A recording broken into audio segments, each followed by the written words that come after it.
Many have seen in the movies how the hero of the action movie jumps into the water to escape from the shots. Even if we forget about the immortality of the main characters, one cannot fail to notice how gracefully and slowly the bullets glide in the water. It is worthwhile to figure out how much what you see on the screen is similar to reality.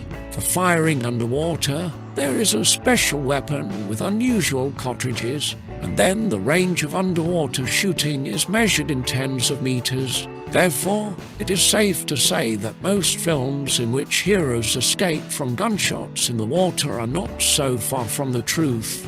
Although there is still some degree of artistic exaggeration, physics explains everything. Once in the water, the bullet encounters much more resistance than when moving in the air.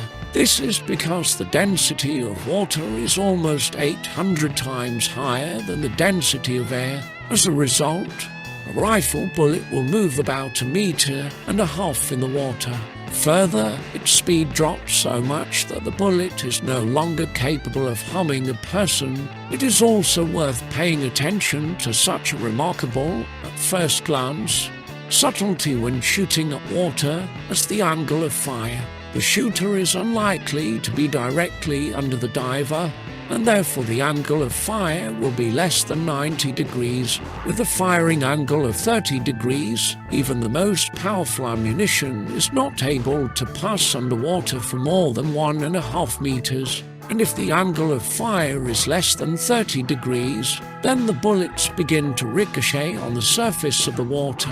No less interesting is the fact that many ammunition simply collapses when it hits the water, turning into a bunch of fragments. First of all, this applies to bullets that move at a very high speed. At one time, a similar experiment was carried out in the television show Destroy Legends. The third team found out that when a bullet explodes on water, a 10-centimeter depth can also save. And the last thing you should not forget about, when any bullet hits the water, it changes the trajectory of its movement. This makes firing at a person underwater extremely inefficient and incredibly difficult.